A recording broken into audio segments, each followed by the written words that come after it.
Jerome Coleman wants to go. Today he was intent on taking down 11th-ranked Miami. He was the man flinging those three-pointers, and he was hitting. And then, right before the half, he'll shoot it from there. He does. He makes it. Wow! Yeah, wow is right. RU by 3 at the break, and the locker room visit did not cool him off. Jerome would finish the day with 8 triples, 8 of them tying the school record. He had 30 points in all. That was a career high. But despite his heroics, he needed help, and Rashad Kent was quick to volunteer. Here's a biggie inside as Rutgers is in front, headed for home. Then, key sequence, 3-point Rutgers lead, final 10 seconds. They got to get the ball in bounds here, but the Knights throw it away. Sean Axani couldn't come up with it. So after trailing all day, Miami would get a shot to tie it. Down 3. Here we go. This is the one for overtime. No, sir. 64-61. Welcome to NCAA tournament contention, fellas. They have to look at us and say, you know, this is a team to be reckoned with. You have to respect them. You know, we beat a lot of top teams in our home, and if we get our road act together, we're going to be a tough team to beat. From day one, he told us we got to control our home turf. That's our main thing, and that's what we try to do every day. He said, you can win every game in your home. You got a chance to beat. You got a chance to make it in any tournament you want to make. I don't think we're considered right now. I mean, yeah, we beat a couple guys at home, and that's at home. You know, the telltale is if we can go on the road and play Pittsburgh on Thursday and get a victory. If we get a victory there, now they better consider us. Well, they are now 14-1 at home. It's a great story, and we're going to have a lot more on these nights later tonight on the JSF. They're on the bubble now for the NCAA tournament. We're going to look at what they have left, what they have to do to nail down that first bid to the big dance in 11 years. That's tonight on the Jersey Sports Final. Suddenly, up the rack, Rutgers with another win against a top 25 team, making their bid for the NCAA tournament. We'll have more after this.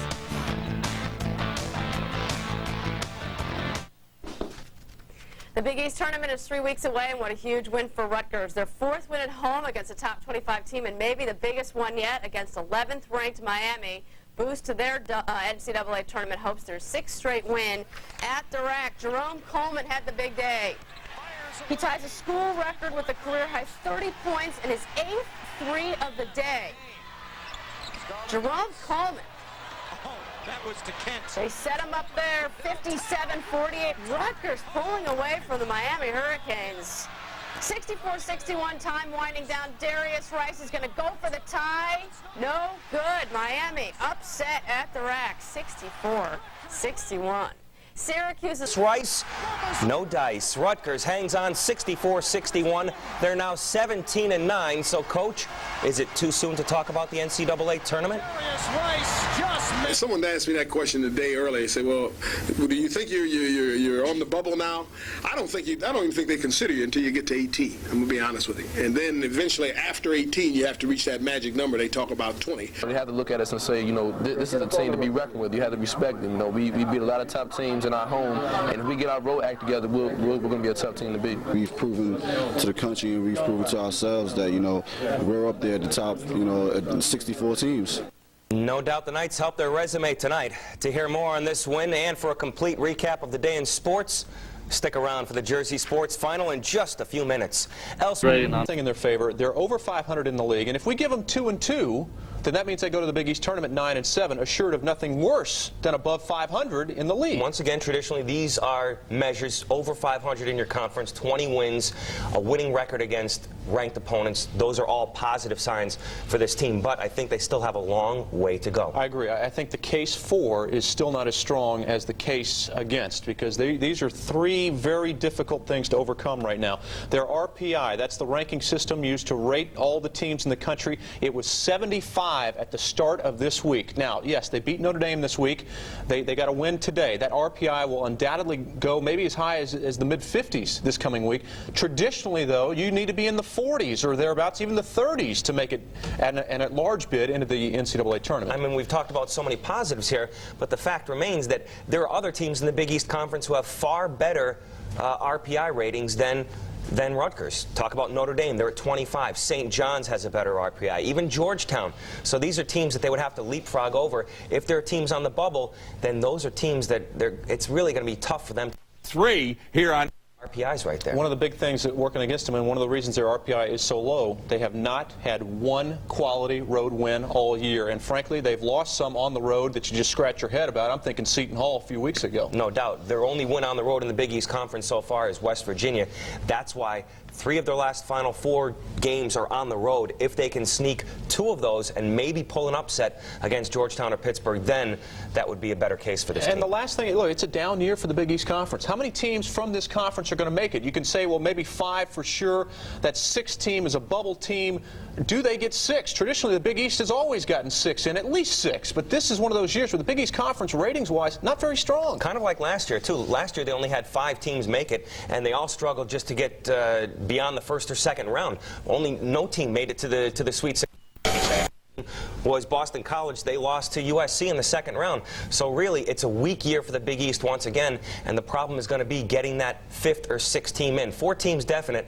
After that, it really gets a little bit in the gray area. Yeah, they're in that area right now with, Notre Dame, St. John's, Georgetown, all these teams up there, the high teens in wins right now. They got to do something, though, to separate themselves from that pack and get themselves with the Miamis and the UConns and the Syracuses, the teams that are locks. How many wins get them in? You talking about Rutgers? How many wins get them in? 20? Would they miss? It's really tough. 20 they might miss. 21 they might miss. I think they really have to make a serious run and go to the finals of the Big East tournament, or at least the semifinals, and then hope that one of these other bubble teams gets knocked off early. It really is going to be a huge Big East tournament for all of these teams, because that can decide who goes and who stays or goes to the NIT. All right, it's good right now, but still work to be done for the Scarlet Knights. A lot of work. Brian, thanks. All right, also college basketball today. Which mentioned Miami. Miami going to Rutgers, going to the rack. Gary Waters and Rutgers 13-1 at home. Big reason why this guy, Jerome Coleman. Jerome Coleman really found his range shooting the threes. 30 points today, 8 for 16 on threes. He is tough in the rack. So is Rutgers. Making it happen. Coleman again, another deep 3. Finds his range, confidence builder, reverse it. All night long. Miami could not stop him. In the corner, again, wherever you need it. He gets it done in the rack. Big game, 30 points. Yeah, 8 for 16 from 3 here. Final seconds of the game, Darius Rice, offensive board, puts it back in 21, ensuing inbounds for Rutgers. Pass thrown away right to Waters. Miami last gasp, they had another shot at it. Rice was 4 for 8 from 3 when he put this up off balance. Won't go, so it's 4 for 9, and they get to celebrate again at the rack. Yeah, great. Rutgers, another big win. We'll get into that in a moment, what they do at the rack. Jerome Allen, JUCO transfer, isn't caught up in all of this because he hasn't been part of the long struggle at Rutgers. He said, I've always been used to winning, never been on a losing team. This isn't overwhelming me in any way. Digger, the resume, 4 wins on the top 25. Yeah, they beat Georgetown, Connecticut, Syracuse, and Notre Dame at home, and today Miami. But it's the way they play. They forced Miami to 21 turnovers for 18 points. That's the quiet thing they do on defense. I think this team will be the spoiler team in the Big East tournament and could play their way in to getting an at-large berth. This will go down to the final seconds. Texas and Missouri. Pick it up in the... Great action on the college court. Upsets abound. We begin in Piscataway, where Rutgers looked for its 17th win of the season and 4th defeat of a ranked team when they hosted number 11 Miami, tied at 28. Closing seconds of the first half, Jerome Coleman pulls up for a long 3. He would be the difference in this game. Miami went cold in the early second half, just shooting 2 for 14, while Coleman kept firing a career-high 30 points, 57-48. The Canes come back down by 3, going for the tie. Darius Rice's shot bounces off the rim. Rutgers shocks Miami 64-61. The big upset of the day. By 9. But with Rutgers up by 3 and seconds left, Darius Rice for the tie, no. Rutgers upsets 11th-ranked Miami, 64-61. Elsewhere in the Big East, Syracuse and Notre Dame in South Bend. State the Hurricanes. Late first half, Jerome Coleman, 3, silk, smooth. He was 8 of 16 from 3 land. Time running out. Coleman from deep again. Satin, smooth. Coleman, 30 points, a career high. 3rd time this year he's had a career high against a ranked team. 14 seconds left in the game. Miami down 5. Darius Rice trying to lead a comeback with the putback. Rice, 21 points on 6 of 14 shooting. Next inbound to Rutgers. Mike Sherrod tries the foot court pass to Sean Oksani, who crashes into his own coach. Miami, one last chance to tie. Rice gets the ball. 3, not a good look. didn't get it. Rutgers hangs on to win it 64-61. Rutgers has defeated 4 ranked teams in one season for the first time in school history. Scarlet Knights 14-1 at the Lewis Brown Athletic Center, their best home start since the 81-82 season.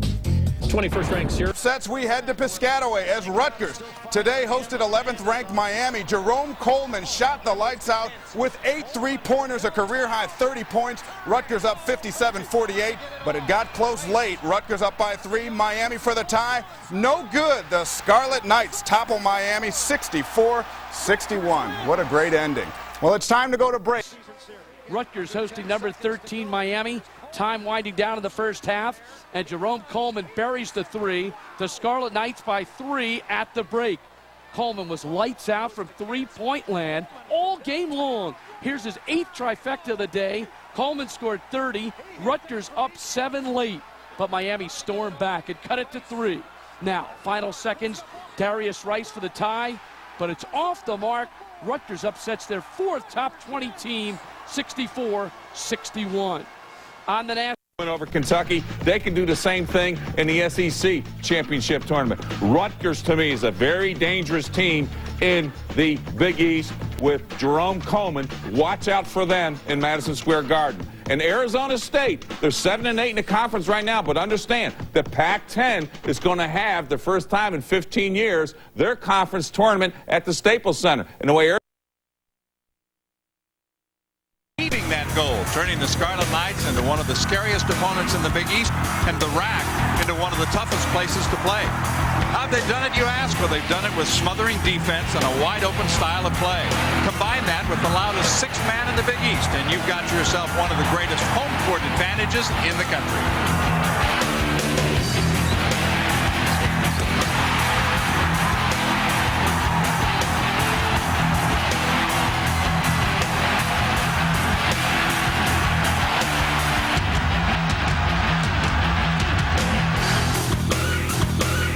With that home court advantage, Rutgers has amassed a 14-1 record at home this season, including 6-1 in the Big East. Of those 6 wins, the Scarlet Knights have knocked out 4 Big East opponents who were nationally ranked at the time. The only team to win at the RAC this season, Pittsburgh, who along with Notre Dame, the only teams in the conference with better than 500 records on the road in conference play. It is Villanova on the road at Providence tonight, and when we continue a look ahead to the next here. Well, this is a very balanced conference. There are a lot of competitive teams. I thought at the beginning of the year that there was no team in this conference that really gave me the feel they were going to get beyond the Sweet 16. I've since softened on that a bit. I think Connecticut, Miami can do that. But when you look at the East Division, I think only Connecticut and Miami can feel comfortable that they've got a real good shot at getting to the NCAA tournament. St. John's has played very well of late. They've still got some work to do. Boston College, Villanova really sweating. Villanova needs to win this game against Providence. Taking a look at the West Division, Pittsburgh has been magnificent all season long. Ben Howland, I think, has done one of the top 5 or 6 coaching jobs in all of America. You know that Pittsburgh's getting in. Syracuse, they've got 19 wins. They look very strong, as does Notre Dame. It's Rutgers that should be a little bit worried because they haven't won as much on the road. They've been very good at the RAC.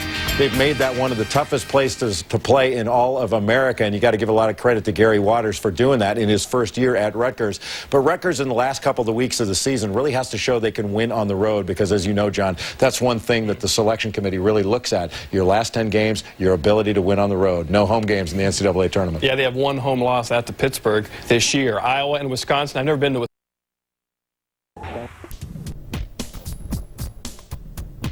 Hello, everyone. I'm Rob Kennedy, and this is Inside Rutgers Basketball. Home court advantage is so important in college basketball, and for the Scarlet Knights, they have one of the best in the RAC. I ain't never seen a place where it just gets so loud there, and you can't hear anything. I mean, I couldn't even hear the coaches calling their plays. You could feel the energy in here. It's just a great place to play. Plus, we'll take a look back at huge wins over Notre Dame and Miami at home. Coleman to shoot from behind the arc, and he's got it. Have to shoot. He goes down low. In traffic, put it in. In this week's hoop tip, Bruce Beck learns how to play from the wing. Reeves may be a little taller guy. You're going to get lower and be more athletic than him. And in our Scarlet profile, it's freshman guard Joel Wiggin. I try to take a lot of pride in, my defense, not just because of myself, for my team. It's all next on Inside Rutgers Basketball. Looking for something? Need it right now? Let your Rutgers Basketball. I'm Rob Kennedy, joined as always by the coach of the Scarlet Knights, Coach Gary Waters. And Coach, I tell you what, I had some pretty good timing here, hosting a show for 2 weeks. Pretty good timing for that. Great week of basketball this past week with the wins over Miami and Notre Dame at the rack. Boy, you guys have been nothing short of spectacular at the rack. Well, not only you, as a coach, it's great to be on this show after this. And I was a little concerned going into the week saying, hey, if I come on this show and something hasn't happened right, we'd be in trouble. But no, it was a great week. It was a great week for the players. I thought they played hard. I thought they played committed, and they played with a desire in the rack. And when you play that well in the rack, good things happen. Well, 14-1 so far this season. I'd say good things happen. Let's talk a little bit about that Notre Dame game. Get off to the slow start. They were able to score against that press, but you guys were able to stay with it, and all of a sudden you turned some steals into some quick, big baskets. Oh, yes, and I tell you something. When those steals turn into big baskets, I think we're down 10.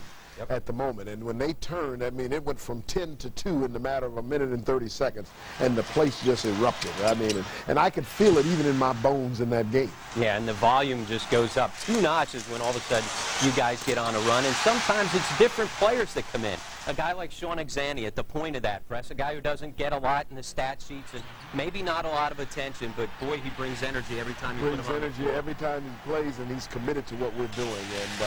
And when we got a couple of steals during that period of time, they immediately fed him, and he completed the play. And Rashad Kent with a monster game, and then he backs it up with a terrific game against Miami as well. You said last week it would be important for you to shoot over top of their zone defense. I guess Jerome Coleman had that in mind. Huh? Well, and I tell you something, he didn't care where he shot it from either. But you know what, that's what basketball is all about. You got to enjoy the moment, and when that opportunity comes, you got to take advantage of it. Okay, Coach, enough talk about those wins. Let's take a look at some of the highlights from the 2 wins at the rack.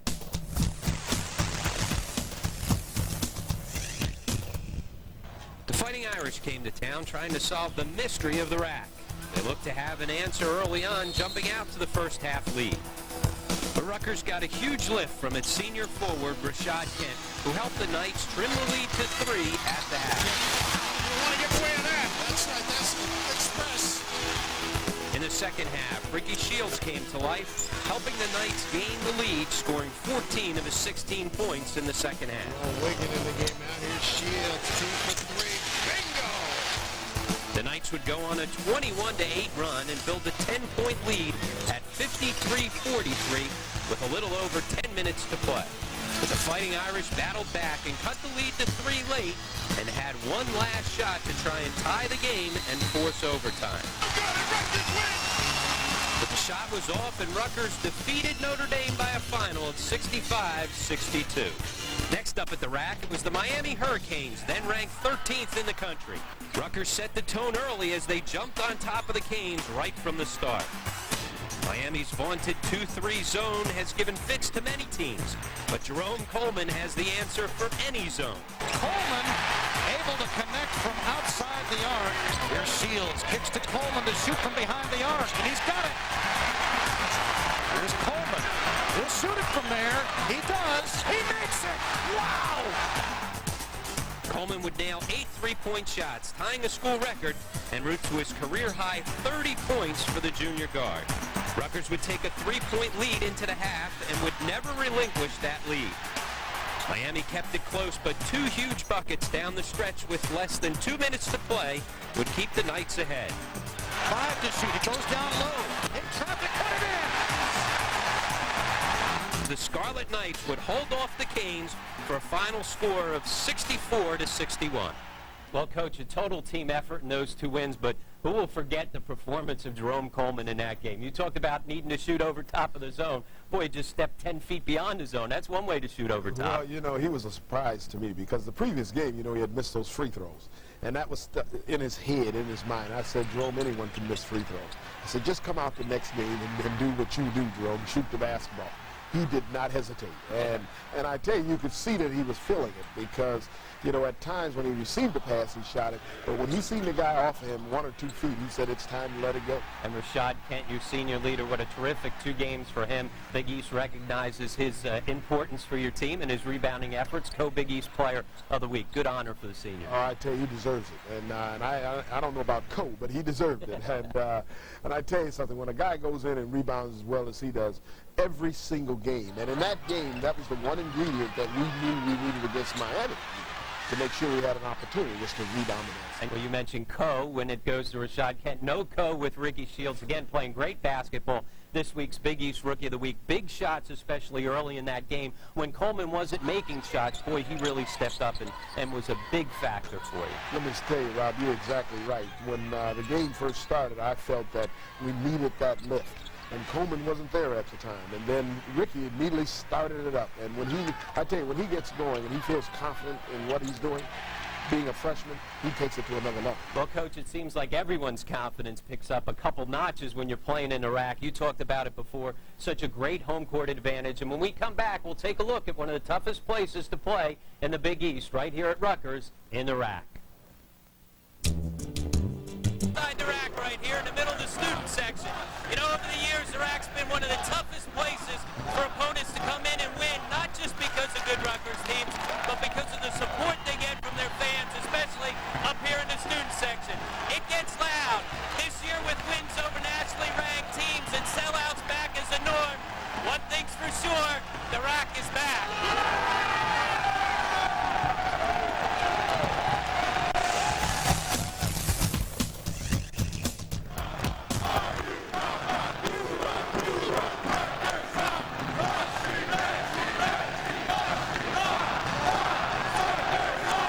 When it's hopping, it's hopping. I mean, everybody's in the place inside.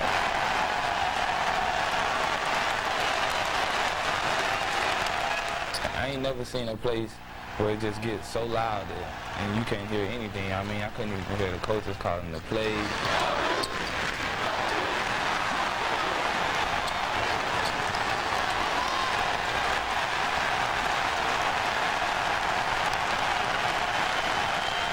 It's so loud that, you know, even the floor is shaking, you know, and then you look up and you just see the joy in the fans' faces.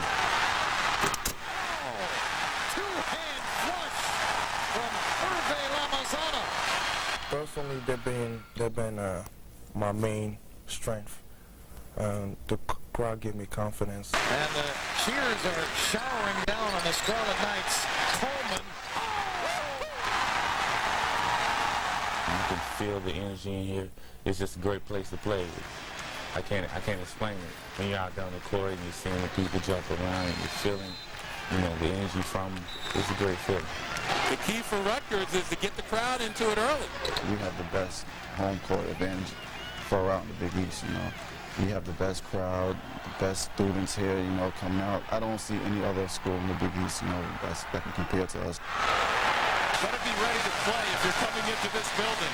Our goal is to get it as loud and as crazy, you know, like Cameron crazy at Duke. We want to have that here because I think we have students that have same energy.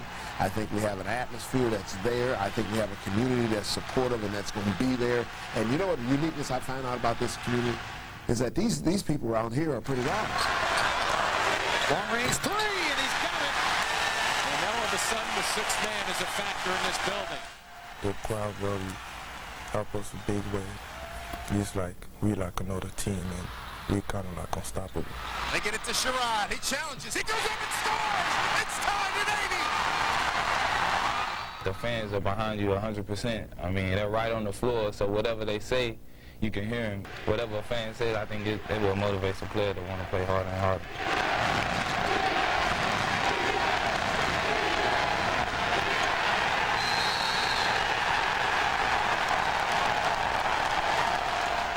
I'm so happy, you know, after the game when a fan comes up to me and they were like, "Thank you so much," you know, it feels great, you know, knowing that we could give back. There it is!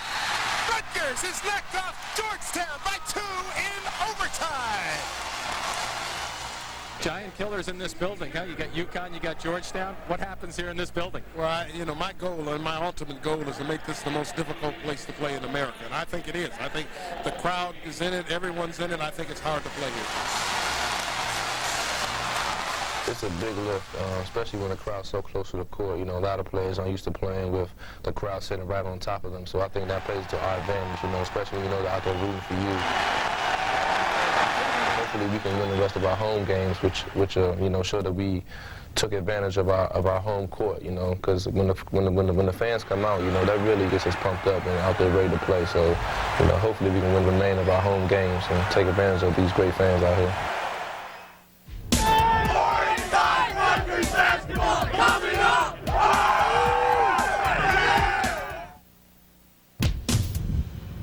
Welcome back to Inside Rutgers Basketball. And, Coach, we talked about the rack. Boy, you guys have played great basketball, 14-1. And every time your team needs a lift, it looks like the students and the rest of the crowd is there to pick you up. I tell you, they've been unbelievable.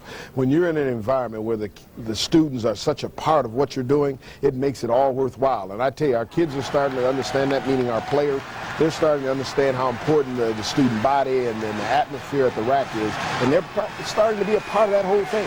And when a team comes in, it's a nightmare for them, only because of that. And they know it coming in, so it becomes a psychological factor as well. Home court advantage is one of the strangest things in all the sports. You play a team, and you're in their building, and you struggle, all of a sudden they come to yours, but it's players feeding off that energy, I would think. My goal when I first came here, I wanted to make this the most difficult place in America to play.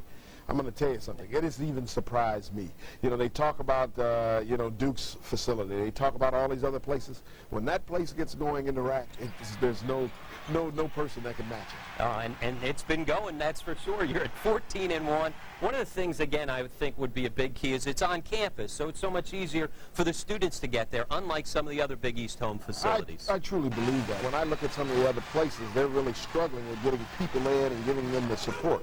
When you have it on your campus, I think everyone's a part of it, the community, the student body, and they make sure that they're a part of it when they get into the arena. Yeah, and they certainly have been a big factor now. Couple home wins and another win against a ranked opponent the other day against Miami. Your fourth, a school record against top 25 teams. Now all of a sudden you're receiving votes in the polls, and now the talk of NCAA bubble pops up. Yes, and I try to direct our players away from that. It's funny about the NCAA. They don't even consider you until you win 18 games. So don't focus on that. Focus on each game at a time to have as much success as you can. All right, focusing on your next game, a big game back in the rack at home against Seton Hall, part of the Star Ledger shootout.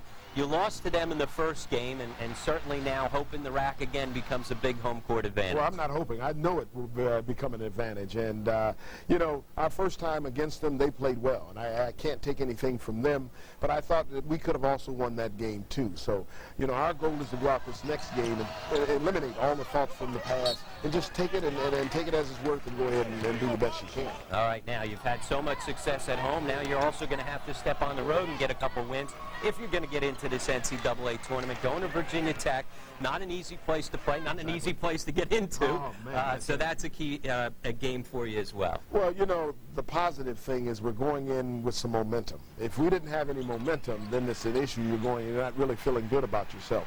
I think our players feel good about themselves. They just have to understand that they're on the road and they have to do different things and make a stronger commitment to be successful. All right, so obviously moving forward, worrying about the NCAA, all you got to do is take care of your own business. That's it, and not worry about it now, Rob. Not worry about it. All right, Coach, well, you've gotten great wing play this whole season as well, and when we come back, Bruce Beck will be part of our hoop tips as once again Coach Larry DeSempler teaches them how to play out on the wing.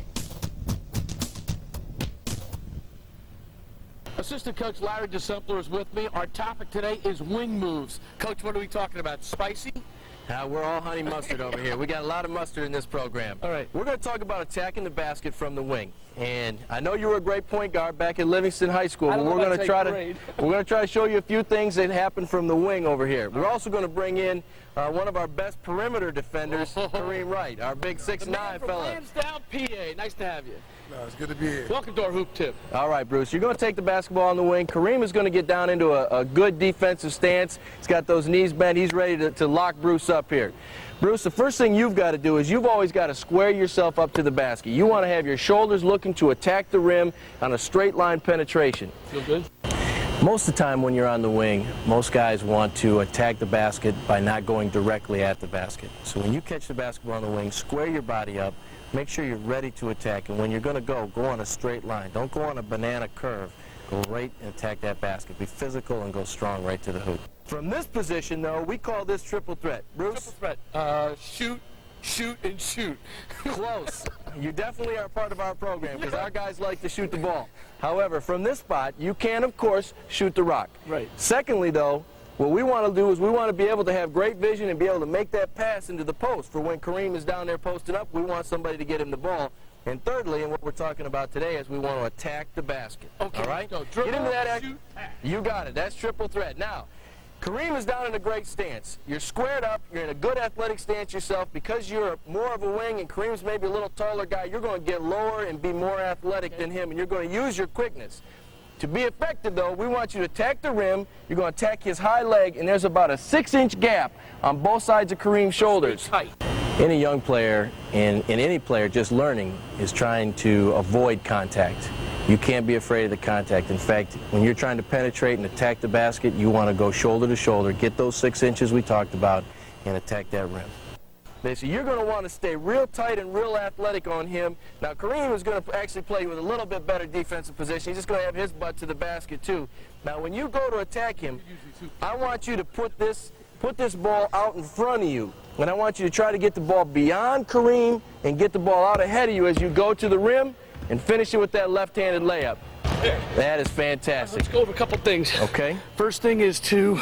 You got to catch the basketball and square your body to the basket. Triple threat position. Triple threat, so you can do a pass, you can shoot it, or you can drive the ball to the basket. And then when they make that move, economy. Stay tight to Kareem. You got to stay nice and tight. Not going by me in the game. Hey, it's great to have you for our hoop tip, buddy. No problem. Keep working on your D. We'll see you next week.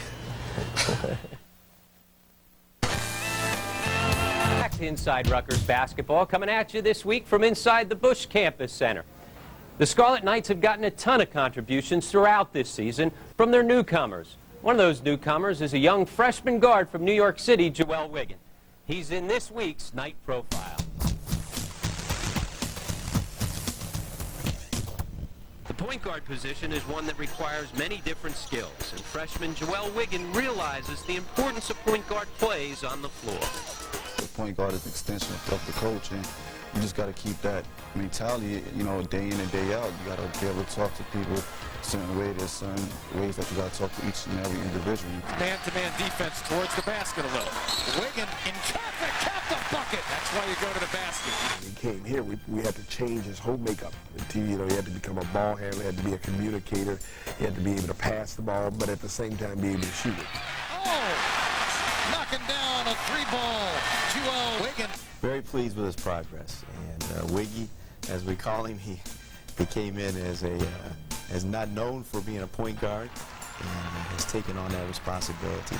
And he's adapted very well. For him, it's been a big, big adjustment, but he has accepted it very, very well. He works every day at it and get better and better.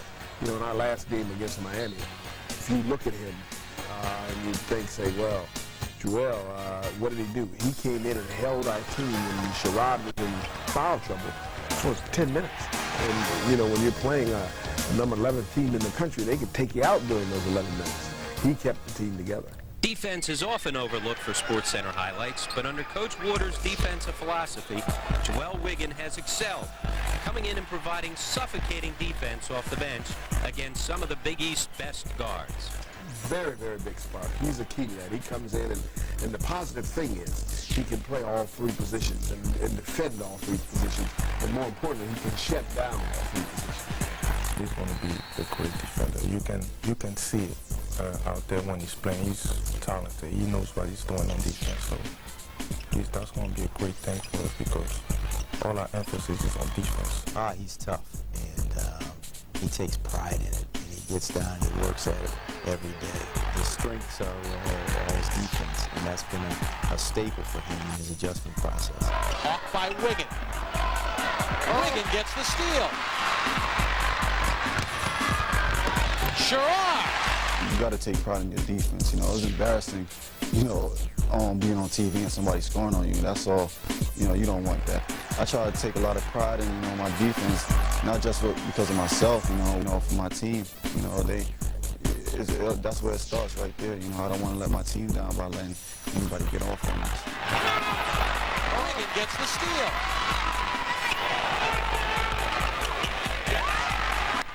He steps up to the challenge. He feels he can defend anybody. And that's unique in a freshman to come in with that kind of mentality. And in our basketball program, that's outstanding because that's what we're all about is pressure defense. This up there is one of the top 5 most important parts about playing point guard, along with, you know, keeping the team together. Out of the Bronx, New York, Joel Wiggin is learning what it takes to play in the rough and tumble Big East. There's no cookie cutter mold, so to say, for a point guard. You have to build on your strengths.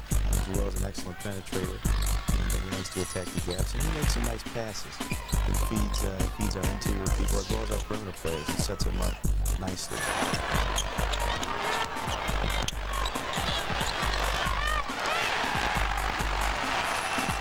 Coach Waters has helped me out a great deal.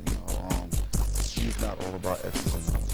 He's more about teaching rather than just letting me go out there and make the mistakes. The thing I didn't talk about Joel is his unselfishness and his commitment to his team. What I tell him to do, he doesn't question. He just goes out and get it done. I'm using this year as a learning experience. I want to each year, each game, I want to grow and get better as time goes on.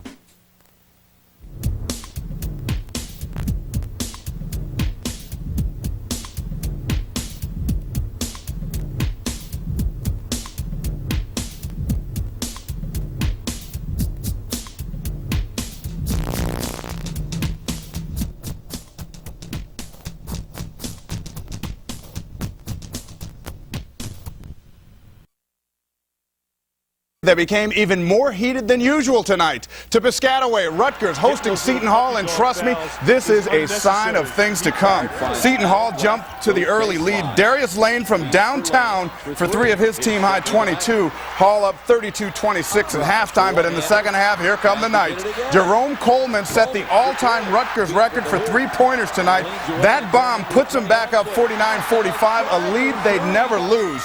Then with minutes to go, Mike Sherrod on the break. He gets hacked hard by Marcus Toniel, goes down hard, gets up and retaliates. Punches were thrown. Mayhem ensues and spills into the crowd. Toniel gets ejected. Meanwhile, Rutgers escapes with their 18th win of the year, 66-60, the final. Woof. Also up north, Fordham took... And a backyard brawl at the rack as Rutgers and Seton Hall go toe-to-toe.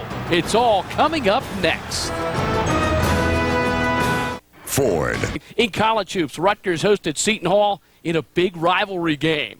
In the first half, the Hall looked good. Andre Barrett with the beautiful basket and the foul. The Pirates with a 6-point lead at the break. In the second half, Rutgers storms back. Jerome Coleman buries the 3 to give Rutgers the lead for good. He scored 27. Near the end, tempers flared. Marcus Toniel with the flagrant foul on Mike Sherrod. Toniel was ejected. The fans got involved as well. The game was stopped for nearly 5 minutes, and numerous spectators were shown the exit. An ugly end to a 66-60 Rutgers victory. The Scarlet Knights improved to 18-9. Fordham lost to Con roll. Seton Hall and Rutgers. Second half, Mike Sherrod coming up with a steal. Marcus Toniel, a nasty, wicked foul, borderline Bush League. I'm not so sure he wasn't just trying to strip the ball, but we can't have that. And then we have a Donnybrook that ensues. Somebody said something about somebody's mama, and people got upset. Sherrod had to be restrained. You can't really blame him for being mad. No, he got really hooked right around the neck, and I'd be upset too. So you can't leave the bench. Tough play. Don't need that in the Big East. Rutgers takes care of business. The final 66-60 in that one. Down in the SEC, Rutgers, you see them finishing it off. They've been great at the rack this year. Waters is really taking care of business. In the SEC, rivalry turns ugly. Next on the Jersey Sports Final. He's just got to leave. He's just got to leave the gym right now. There's no need for that last-minute jawing to the officials. Yeah, really a shame that incident last night overshadowed the fact that, first off, Rutgers and Seton Hall played a heck of a game, and secondly, the win keeps RU in NCAA tournament consideration. Knights getting to 18 wins now on the season. They're still on the bubble for the big dance, but they can thank Jerome Coleman. He set a new school record for 3-pointers made in a season last night, and he hit 2 big ones midway through the second half. Rutgers wiped out a Seton Hall lead and took one of their own. They went on to win it 66-60. But here's what everybody was talking about.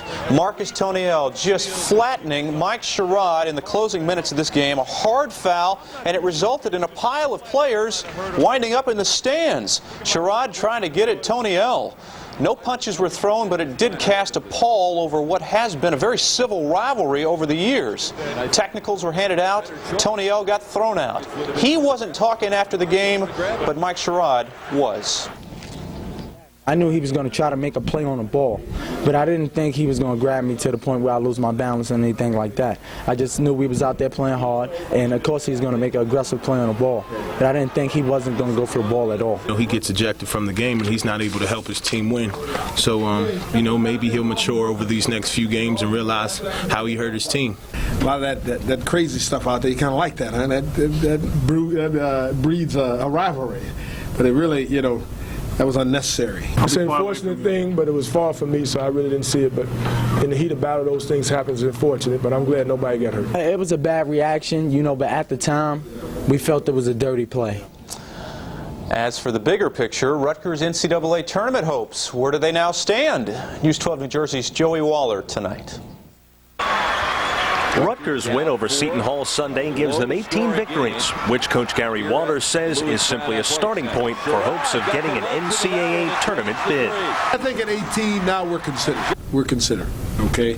Now I'm going to tell you something. That whole consideration can go out the back door our next game, because this is a low RPI team we play in our next game. If you don't win those games, you're out the door. We haven't played well on the road, so this is a challenge for our team. The Scarlet Knights finish a best ever 15-1 at home. The NCAA selection committee will also consider their 4 wins over top 25 teams and their 6-2 record in their last 8. However, their dismal road play includes a 1-5 Big East away record with no quality non-conference victories. So, is this an NCAA team? Definitely. I think, there's teams being talked about being a lock for the tournament that we've defeated, here. And, we're Rutgers, and people really don't respect us because we're not supposed to win these type of games that we're winning. I think we're an NCAA team. We beat good teams. We beat the teams we're supposed to beat, quote unquote supposed to beat. And I feel we're an NCAA team. We just got to keep working hard and take these road games one at a time. Rutgers finishes at Virginia Tech and at Georgetown. In the Big East, still in the NCAA hunt are Notre Dame, St. John's, Boston College, and Georgetown. So, an RU NCAA berth comes down to the final week of the season and the Big East tournament. Basically, it's games we have to win. We want to be an NCAA team, we got to win those games. Bottom line, there's nothing else to say about that, but you got to win. I think it's going to be a dogfight in the Big East tournament, because I think everyone going into the tournament think they have an opportunity to win it. It's kind of that's pretty tough. Normally, when you go into a postseason tournament, and especially your own conference tournament, there are certain people that have put themselves above others, and everyone respect that group. It's not a lot of respect going on. So you could say RU's season really starts right now. Joey Waller for the Jersey Sports Final. And then there's Seton Hall, and really the finish line can't get here soon enough.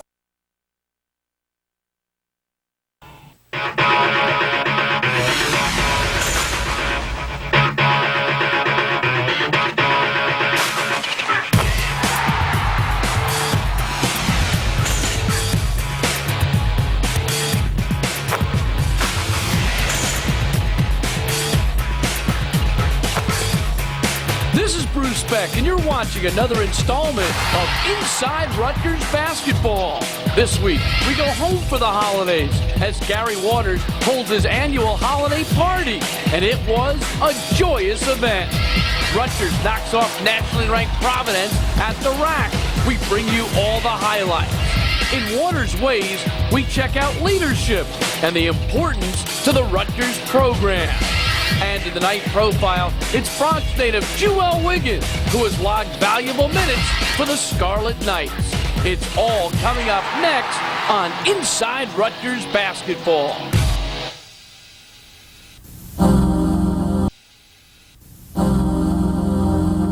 At Rutgers, we create knowledge for its own sake. This is a place where learning, discovery, and service are nurtured and entwined. But our university also creates knowledge that is useful, especially to the people of New Jersey. We serve our state best when our aspirations reach beyond its borders. This university is called Rutgers.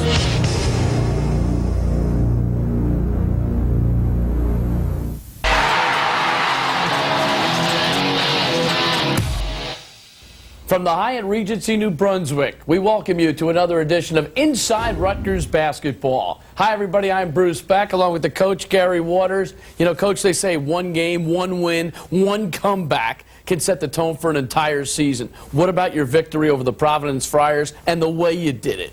Well, I'm hoping that sets a tone like that because I'm excited even today from what happened back then. And, you know, our young men, I thought, came out and played extremely hard. And but they just couldn't get it over the hump. And it took a while before that happened, and it actually took to the last moment. Do you like the mettle your ball club showed? Because for 30 minutes you were behind before you finally took the game and seized command. Well, you know, you got to be honest and fair. I thought Providence outplayed us for most of that game. But the one thing I'll say about our team is they do not quit. Let's take a look at the highlights of the Scarlet Knights against the Providence Friars. Rutgers' big victory at the rack.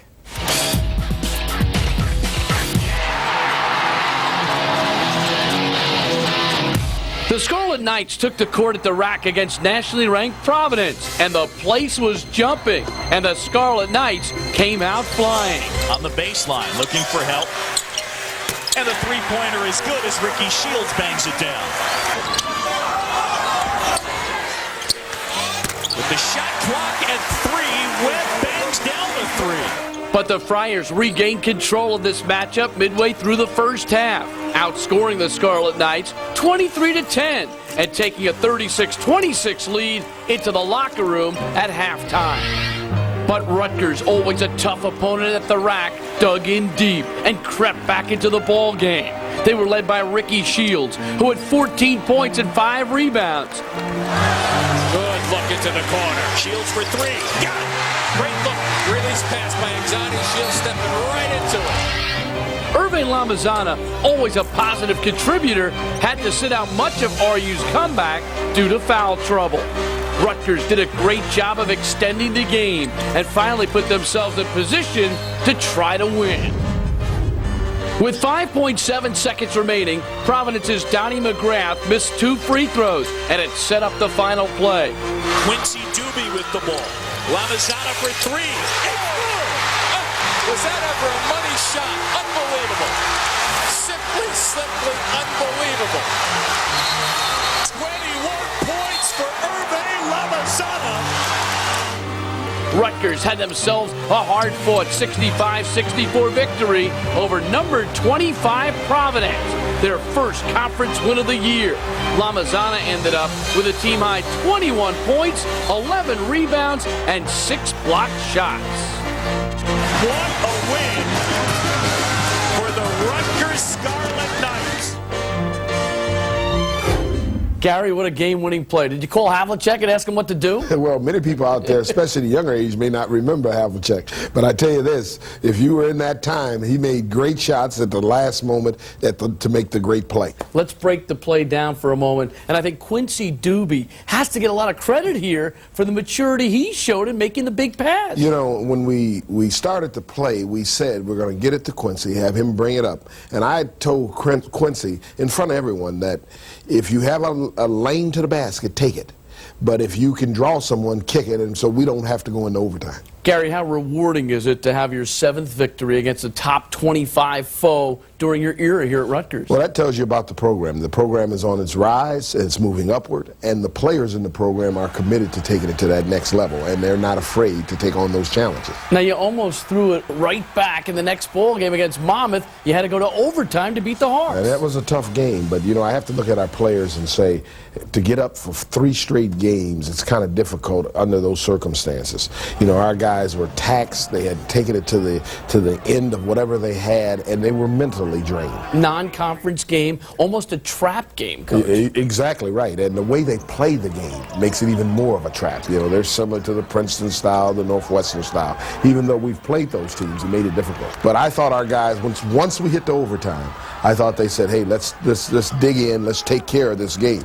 Now, they could have easily felt, oh man, let's give up on this. But they didn't. They said, let's dig in, let's take care of this game, let's get out of this game because coach says if we win it, we get a day off. Let's get it done.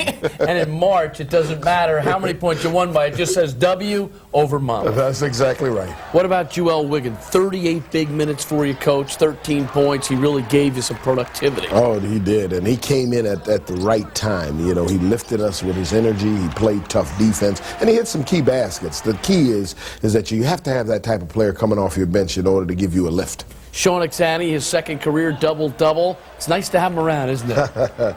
He's steady. I call him Mr. Steady. You don't gain a whole lot, you don't lose a whole lot, but you're there every time you're ready to play, and he's there every time you're ready to play. And the big thing with Sean is he hits some good and some big outside shots, and I don't think people are aware of that he can truly shoot the basketball. He just has to step up there and take the shot, because if he can do that, he can hit that shot. And back to good free throw shooting against Monmouth, over 80% again, which is a water staple. Well, yes, and that's something that I want this program to continue doing. If they do that, they're going to be in most of their games. Now, coming up in our next segment, we're going to go to Gary's house for the holidays. This is really an annual tradition, isn't it?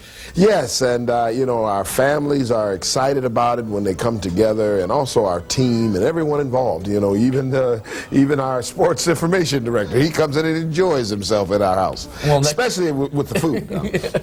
Coach, by the way, thanks a lot. The invitation's in the mail, right? I'll see you next year. We'll take a break. When we come back, we head to Gary's house for the holidays. Stay with us on Inside Rutgers Basketball.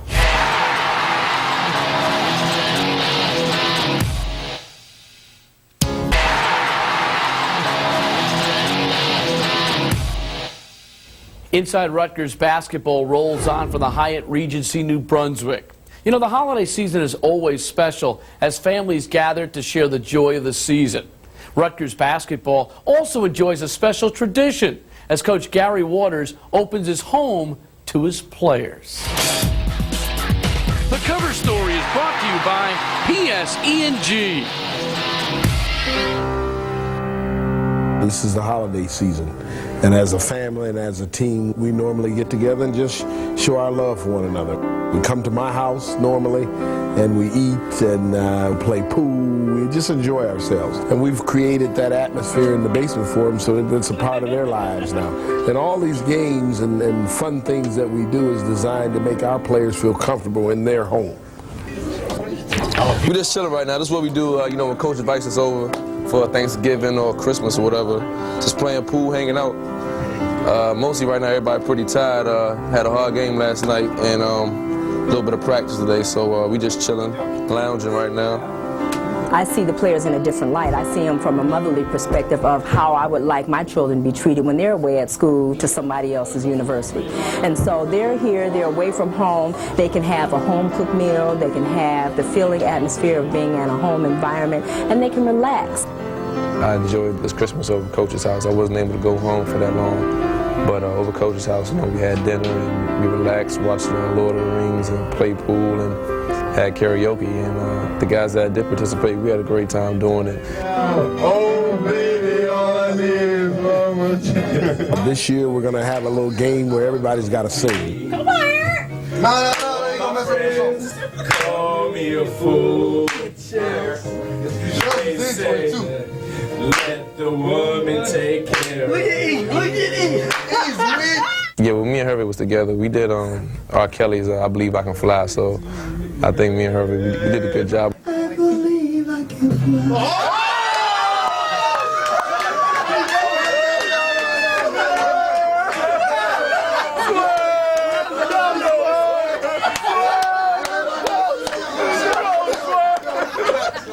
When I saw Hervey sing, everything he does is funny when he's just being himself.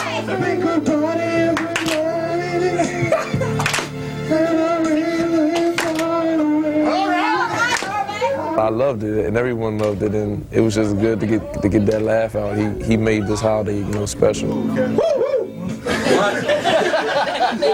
Everyone made it special. Oh, it's 'tis the season, and you're together as a family. You get to spend time, and we play some games and have some contests over there. And Mrs. Waters is a terrific cook, so we always eat well and just enjoy the time together. Well, Joel, man. Yo. Sir Joel. What can make me feel right? My girl, my girl, my girl. I've seen many coaches in the past say they don't have to care about one another to have success on the basketball floor, but I'm in total disagreement of that statement, because I believe that the impression that you give with your family off the court means as much as when you're on the court. There's a trust factor involved there. There's a discipline factor between one another. There's a commitment to one another, and it usually starts off the court. Let's stay together. Loving you well. I like this because they get to see another side of Coach. You know, they get to see the stern disciplinary coach, the guy on the floor telling them what kind of plays to do and what to do. But in this environment, they see the nice side of him. They see that he's really a nice guy and that he cares about them, he loves them, and he wants them to feel at home, where they can get to know the man behind the title of coach. Coming up, more with Coach Waters as Inside Rutgers Basketball rolls on.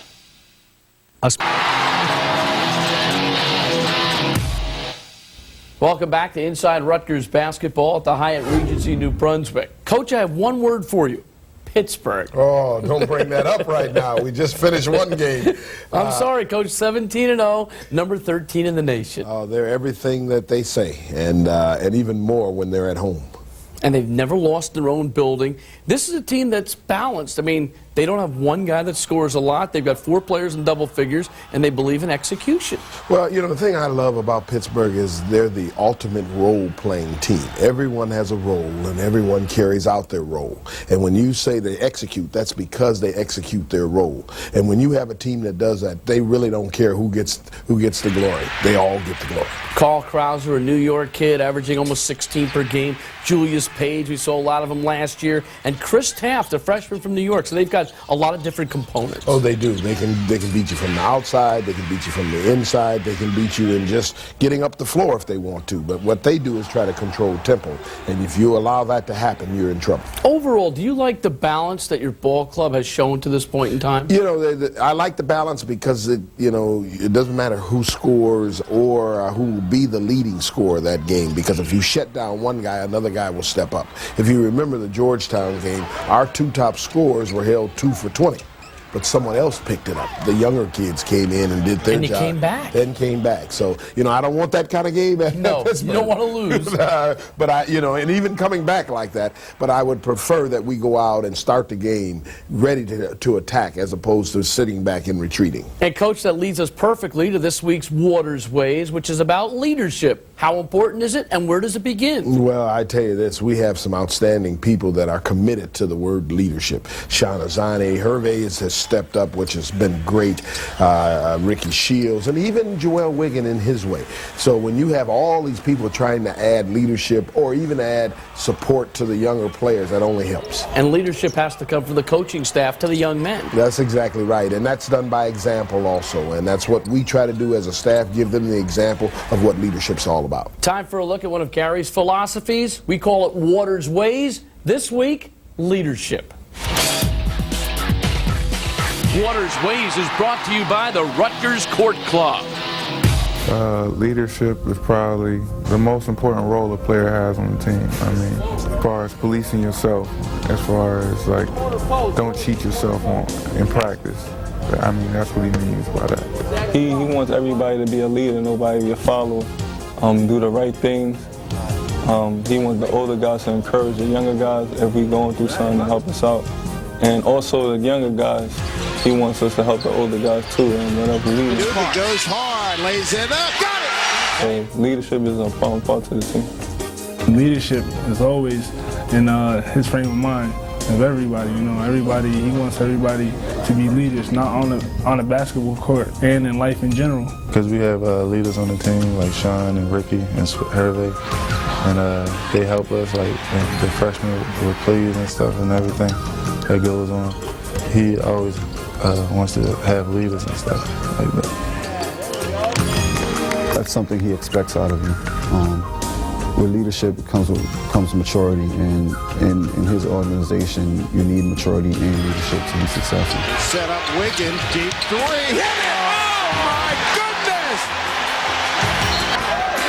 Nice step going through. Shields is set. Fires. Got it! Do it all the time. Don't be a half leader. You know, be a leader all the time. Don't be a leader when you're feeling good. Be a leader, you know, every time you step out there on the court or whenever you're trying to lead your teammates. Wants each of them to be a leader, and he works with each player individually on that, and expects things, especially out of the seniors. And Sean Exani and Hervé Lamazana, those are two players that are really giving tremendous leadership to our underclassmen right now, and they'll provide that for the rest of the year. Coach, the kids understand and embrace this concept of leadership? Well, I think they understand that they need that in order to have success. So they're committed to the leader and receiving leadership. And you talked about Joel Wiggin a couple moments ago. We're going to have a feature on him in the next block. You think he's starting to understand what it's about, huh? Oh, I think he is, and he's really excited about what he understands. So that's how it's all done. I don't know if I understand what you were trying to say there, but when we come back, we'll meet Joel Wiggin. Stay with us.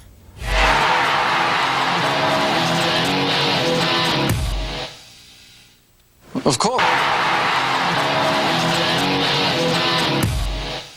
This is Inside Rutgers Basketball from the Hyatt Regency New Brunswick.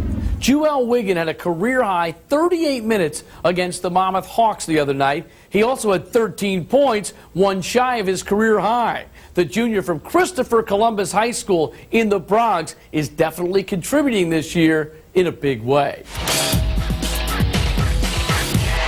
The Night Profile is brought to you by Tylenol. Wiggin, tough shot, got the roll. That didn't look like it had enough elevation on it. If you want to be on a winning team, you know, each person has to pick and choose, you know, what they want to get out of a team. And my whole thing is I have to bring my part of the game.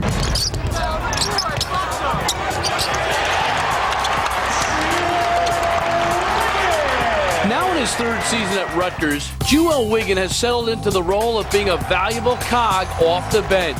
He brings energy, intensity, and toughness to the table. I'm able to read the defense a lot much better. I'm able to read offensive plays a lot much better. And you become better with experience, I believe. And each year I keep on gaining more experience and more knowledge of the game. Joel is a warrior. Joel is tough. New York City guard, and is not afraid, won't back down from anybody or any situation. Wiggin is out of Christopher Columbus High School in the Bronx, and growing up in the heart of New York City, he's developed a certain swagger. That comes from waking up every morning and going to the park and not playing against your peers, but playing against guys that's much older than you. And you have to hold up your end of the bargain every time you step foot out your house with a basketball because you're a target.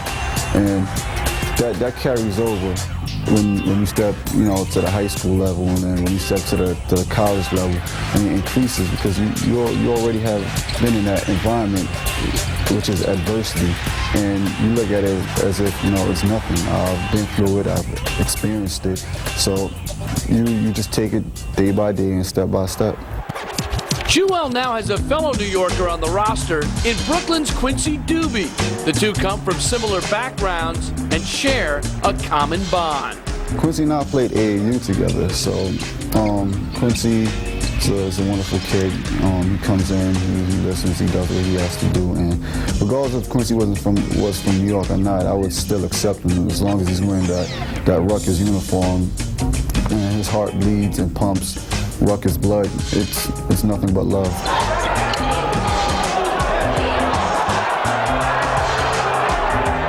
His strength is his defensive intensity. When he wants to lock down and shut somebody down, he's one of the best at it. He also is improving as a basketball player. He's got the ability to break down defenses on the offensive end. He can slash in and create opportunities for others as well as for himself. It's been a wonderful experience here at Rutgers. The community here is wonderful. The staff members is wonderful. I'm not just here to get basketball knowledge. I'm also here to get academic knowledge, and and life knowledge as well. And I have a theory that, you know, it's just, you know, you have to stay patiently waiting and wait your turn. You know, everything's not going to come when you want it. It's going to come when you least expect it. So I'm just patiently waiting.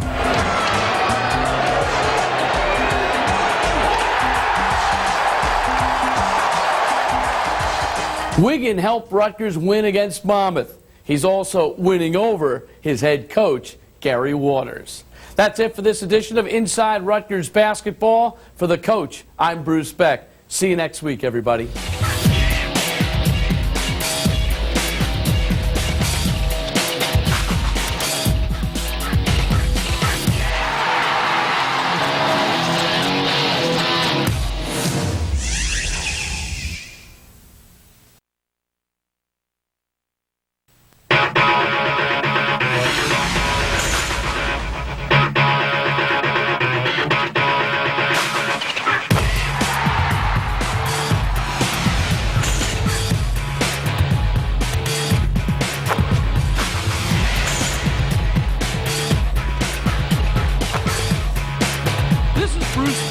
Watching another installment of Inside Rutgers Basketball.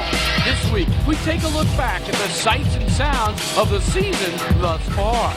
RU in a big week, knocking off Villanova on the road and Notre Dame at home. We'll take a look back. In Waters Wave, we talk about the concept of family. In Waters Wave, we talk about the concept of family. In the night profile, it's freshman point guard Marquise Webb. And we take to the road and let members of the student body ask the coach about RU basketball. It's all coming up on this edition of Inside Rutgers Basketball.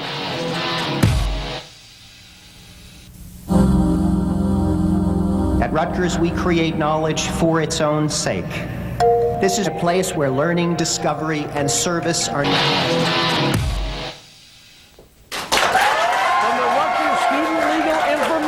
Center on the campus of Cook College, we welcome you to another edition of Inside Rutgers Basketball. Hi everybody, I'm Bruce Beck along with Gary Waters, plus our live studio audience. And Coach, I have 4 important words for you, 4 words a coach loves to hear. You're on a roll right now. That sounds good when you hear those type of words. But the biggest thing I hear is the cheering in the back and then the audience in the stands. That's what basketball is all about. What does that enthusiasm, what does that support mean to you? Well, I'm going to tell you, when you're on a roll, as you indicated, the fans are the ones that get you there because they give you that excitement, and players tend to play at a level that's higher than they normally play at. Let's go back to the Villanova ball game, your first Big East road win of the year. You said, we just got to get the first one. Yeah, and we needed it badly. When you think about that whole thing is, we were close in almost every game, and when you get to a point where you can't get over the hump, you need just that one game, and Villanova was that game. Joel Wiggin, his first career double-double, 10 and 10. Coach, he really stepped up. I thought he had a great game. You know, when you count on certain people to come through, and then someone steps above their abilities, and that's what he did. You know, he went out and just played better than I had anticipated, and he really helped our team that night. Ricky Shields, 19 points, and he continues to do it consistently. Well, you got to have that on the floor. You need a person that you can count on every time you step out on that floor. Quincy Doobie at 15, but the big thing is he made 3 clutch free throws down the stretch. What about his poise? Well, you know, one thing Quincy said to me, you remember the game before that, and he missed 3 free throws. He said, I'm going and practice free throws. And when he came back that game, he was concentrating to make free throws. When you look at this game, Gary, do you say to your ball club, wow, now we can believe, now we can go do it again? You said the hump, get over the hump. You now have, what does it translate to? Well, you know, I can't say we now believe because I felt they always believed. The issue now is now we are on track. So since you get on track, you must stay on track. And that's what they're working to do each and every game. You follow up the Villanova victory, you're back at the rack, and you knock off Notre Dame again at home. I thought it was one of your most solid games from beginning to end of the season. Well, I'm going to say especially in the second half. I thought our guys focused in the second half and said, hey, we're going to come and take this team out of the game, and that's what they did. And, you know, there's certain individuals you can highlight and indicate were the better ones out there, but as a team, I thought it was a great, great team effort. And defensive intensity really picked up in the first part of the second half. Notre Dame shot 1 for 12 from the field. They committed 4 turnovers. That was a stretch where you guys were really focused. Yeah, and I thought we took control of the game at that point, and we talk constantly that the game is played in 3 segments. The end of the half, the beginning of the second half, and the end of the game. And I thought at the beginning of the second half, that's when we exerted ourselves, and I thought we took over the game at that time. Hervé Lamazana, 22 points, 12 boards, and he was even in foul trouble for a while. Yeah, Hervé, when he takes it to another level, he's a different basketball player, and the team knows that, and they feed off of him. They need that. They need that each and every game, and I know he's trying to bring it, and sometimes it may be too much for an individual to bring. But when he is on his roll and he brings it, watch out. Is Doobie's confidence continuing? He had a career-high 24. Yeah, the thing is, the funny thing about Quincy is, he can do that every night. That's what's scary about it. You got to get him to do it every night. I know, but I got 5 others that said I want to do it too, Coach. But the key with him is that he feels comfortable when he's out there, and especially at home. With the fans and the atmosphere, I think he's comfortable at that time. And when he's out there in front of them, he's in another zone. What's the big thing you see from this club? Is it intensity? Is it focus? Is it maturity? Or is it just a combination of a lot of things?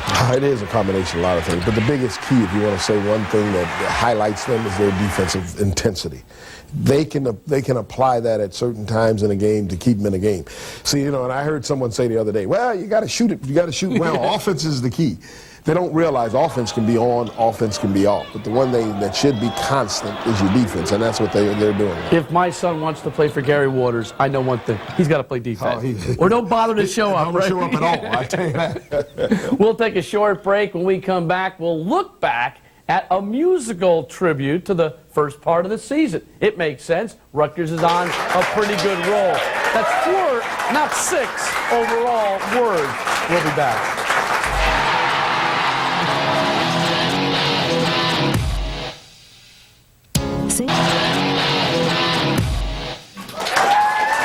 And we continue on Inside Rutgers Basketball from the Student Legal Information Center on the campus of Cook College. Thus far this year, Rutgers played UConn tough. They knocked off nationally ranked Providence. They pulled off a couple of victories, one on the road against Villanova, one against Notre Dame at home this past week. Gary, it's been a good start to the season for you because we still have a lot more basketball to play. Oh, a lot more basketball. And, and even though we were on that, I call short losing streak at the beginning, I thought we played some good basketball. If you think about it, we were right there with the #1 team in the country.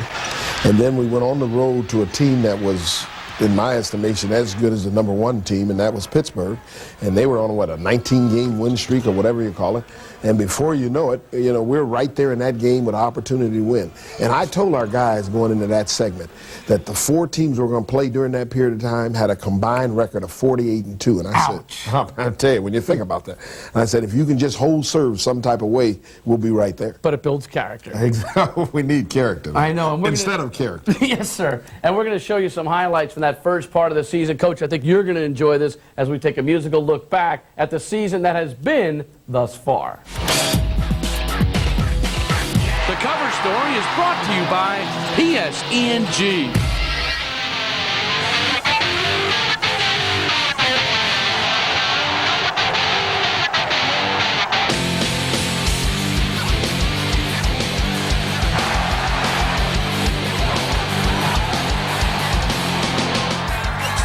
Lamazana with a terrific move to the basket, loses the defender. Pittsburgh took a 6-point lead. A long launch. Get in there. Watch it. That's a 4-pointer. I like those.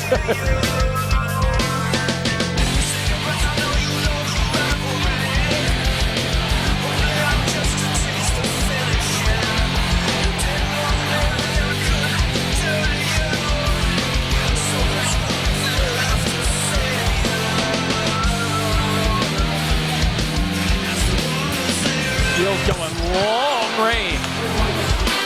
Now joins, backing down, goes up, left-handed layup is good on Sheridan and Sumter. Webb kicks it out. Lamazana to the basket. And with a great body control. Nice up fake. Lamazana pull up too strong. Exani tip. There you go. In the hustle board again. Shields feeling it tonight. Your only piece of my pride. Piece of my pride. Piece of my pride. body control for runners. Here's Doobie, and a three-point basket pulling Rutgers to within one. Boy, that guy has some offensive skills. Doobie's going to try a three-pointer in transition. Doobie, another three-pointer. You got it. Have a three-point lead in the ball. Doobie, another three-pointer. No way. Doobie, another three-pointer. You're kidding. A freshman. Quincy Doobie is making 8,000 fans believers. And the three-point shot rims out, but Lamazana puts it back up and down.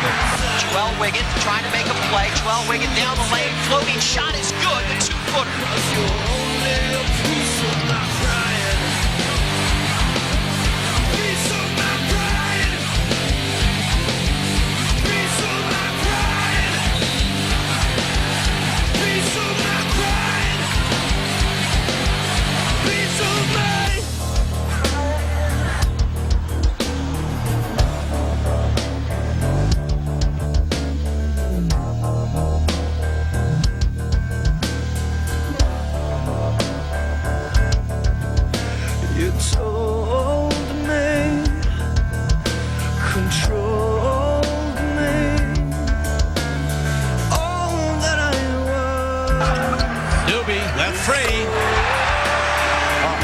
Big-time zone, isn't he?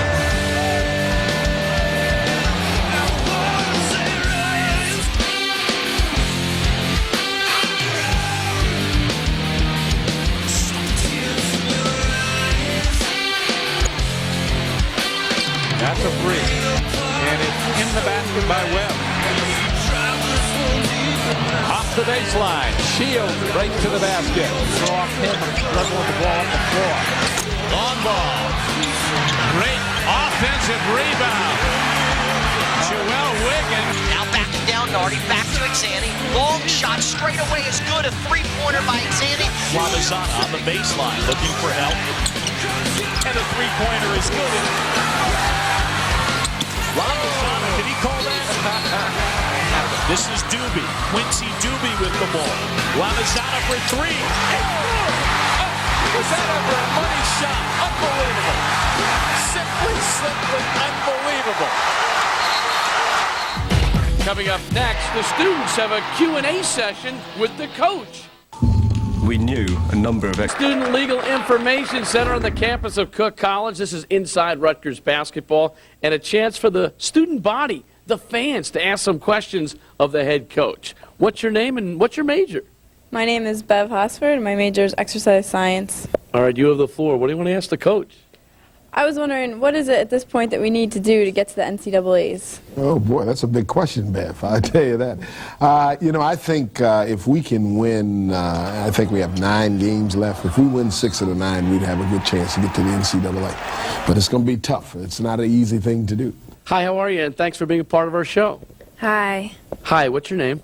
My name's Ginger Quick. And your major and where you're from? I'm a nutritional science major, and I'm from Hillsborough, New Jersey. And I know you've got some tough questions for the coach. Yeah. I was wondering, do the players appreciate the great student support that they have at the RAC? Well, I tell you, that's a good question, Virginia. They truly enjoy that because it lifts them up each and every game. You know, coaches talk about the play at the RAC and they're afraid to come into the RAC. I don't think it's as much the people there. I think they're concerned about the players playing at a higher level, and they get that ability through the fans. We've got another prospective journalist. Hi, my name's Carissa Kozlak. I'm an animal science major, and I'm from Saraville, New Jersey. All right, I know you want to break down the Scarlet Knights, right? Of course, of course. My question for the coach is, when looking towards the future, what does he see as his greatest needs for team improvement? Oh, very good question, Clarissa. I mean, are you a basketball analyst or something? No, but I'm a big fan. Oh, good. Yeah, our need for the future. I don't know if you obviously see something that's occurring out there. They get inside with big guys and try to score and make it difficult. I think, our major need is that we have to get someone inside that's not only a threat on the offensive end, but that's a dominant big guy on the inside. Let's fire questions to the coach continues with this gentleman. Hi, my name is Todd. I'm from Cook College, meteorology major. Coach, what has pleased you the most about being the head coach? Well, let me say this. It's exciting to be a part of Rutgers University. I mean, the whole academic scene, that concept, along with trying to get a program from one state to the next. When you're in a developmental state, you want to make sure that everybody's a part of it, especially the student body. And that really excites me, to have the students a part of it and just being a part of Rutgers University. All right, time for our next question. What's your name? Where are you from? What's your major? My name's Andrea Sutter. I'm from Harrington Park, New Jersey, and my major is biotechnology. All right, fire away for the coach. My question is, do you think the Big East is the best conference in the nation? Oh, she's asking a very good question there. At this time, I don't know. It's pretty close. There's 3 conferences, the ACC and the SEC. They're all really tight. I feel as the season progresses, though, we will overturn everyone and become the #1 conference in the country. Hey, Gary, we've got some good questions from members of the student body, and I want to mention that Quincy Doobie is one guy that deserves some recognition this past week. The Big East cited him for the 3rd time this year, for the 2nd time in a row, as the Big East Freshman of the Week, so that bodes well for the school. Yeah, it does. And let me say this also. They had a program on TV, I think it was a couple of days ago, and they indicated the top 5 freshmen, and Doobie was not among them. And when I seen that, I was very concerned. But now getting the 3rd week doing what he has done lately, I think it'll propel him to be where he's at right now. Time for our segment entitled Waters Ways, and this time we talk about one of Gary's philosophies, which is the importance of family. Oh, that's the key to life. You know, if you go nationally and go to different countries, the one thing they're concerned about, even our country, that we've lost the sense of family. And family is what it's all about. Waters Ways on family. Here it is. Waters Ways is brought to you by the Rutgers Court Club. Well, when you come to Rutgers Basketball, you are part of the Rutgers family. There's no question about that. We want our guys to be as much a part of our personal lives as they are a part of our day-to-day work lives. And vice versa. We get involved with what they're doing on their day-to-day life activity as well. Not just academics, not just basketball, but also what's going on in their life personally. How's their social life? How are things at home? What's new? How's their family? We don't just recruit that young man. We don't just recruit a player to Rutgers. We recruit the entire family. Family is something that he preaches constant, and I feel that he preaches it because he feels that it's something that you need in life. With family, you need your family to support you every way, every step that you take, whether it's a bad decision or a good decision. You need family, and he has incorporated a family system here at Rutgers University, and it's done well for all of us because we know we have people in our corner to support us in any direction that we take. This is one thing that he takes very seriously outside of basketball, family. He's trying to make us be like him and trying to, follow the right footsteps. It makes me feel real comfortable. I just feel like he's a father figure. I don't feel like he favors anybody because he treats everybody the same. You go to his house, you play pool, play video games. It feels like I'm at home, to tell you the truth. Those are the people who are behind you all the time, who are going to pick you up when you're down. And Coach is always there to pick us up. He's there to get on us, let us know when we're doing wrong, but it's just tough love. And I think guys are, starting to understand that when he gets on them, it's nothing but love, and that's a part of the family. And he's just our father away from home, and Dad gets on you sometimes, but you shake it off, give him a hug, and you keep going. He's only trying to make you better. We got to understand and trust in each other as far as love each other, and he feels that can take us far on and off the court. I mean, it ain't just about basketball, and I think he knows that. Anytime you're opening up your home, opening up a part of your life, opening up your family, you're gaining something from your players. And that's what coaches really believes in, is that to be a family, you have to not just talk about being a family, you have to actually walk the walk about being a family. Coming up next, we go surfing the web as we profile freshman Marquise Webb. Stay with us. Of course, everyone has the right to be published, but the odds are against you. Why? Money. A publisher must commit thousands of dollars for an initial... That's not exactly true. With on-demand publishing technology, everything's digitized. People can even print one book at a time, and forget warehousing. So now everyone here can get published. Yeah.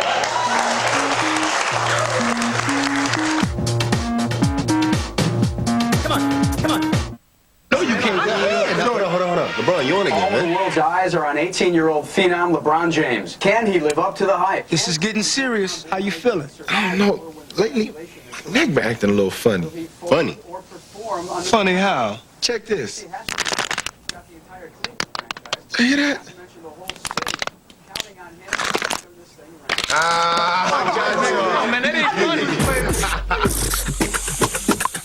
This ain't funny, man. I knew you was playing to get me.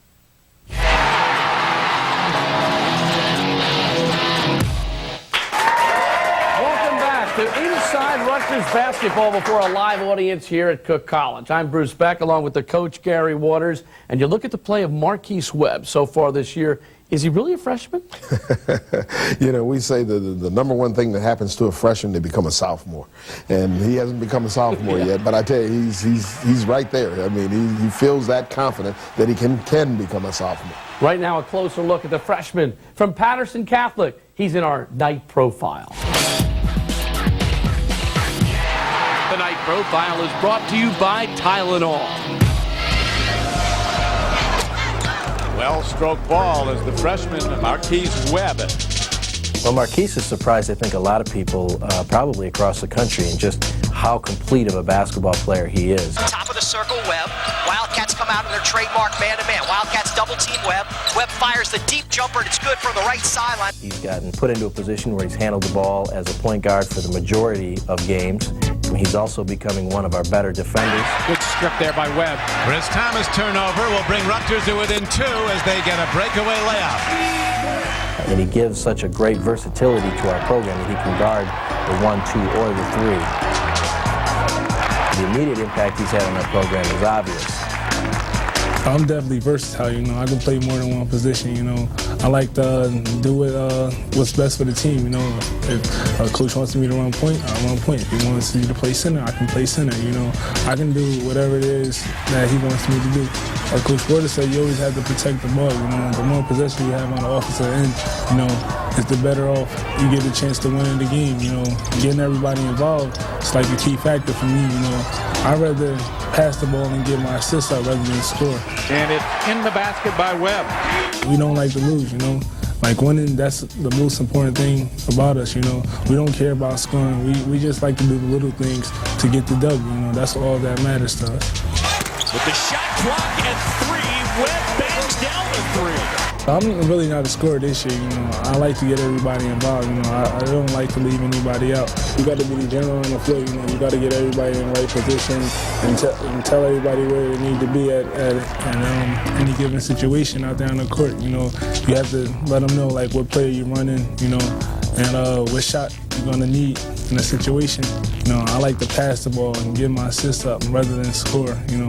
I'm not the scoring type at this point in my career. Yeah, I think Marquise and how he's adapted so quickly as a freshman, he just oozes with poise. His instincts are tremendous on the basketball floor, offensively and defensively. He's got great size for a guard. He just has a good feel for the basketball game. And it's going to be fun for the people of Rutgers to watch him grow and develop in becoming a leader in this basketball program. This has been incredible, you know, going out there, playing every night, you know. I think one of the most important things, you know, about playing college basketball, you have to be ready to play at any given time, you know, because, you know, you got a lot of people back here at home in Jersey looking at you, and they want you to do the best you can. And that's what I take in, that I got to go out there every night and to produce, you know, do my best, because I know there's people in Jersey looking at me and expecting me to do well. I'm home and enjoying the college basketball. Gotta love it. Long-range three-pointer is good by Webb, his second in the second half.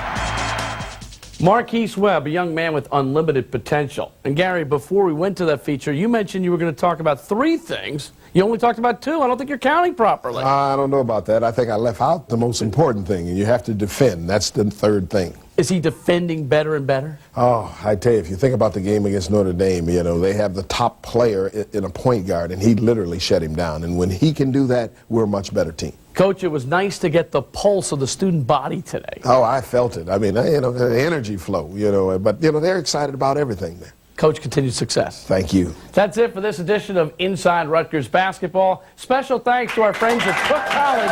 We'll see you next time, everybody.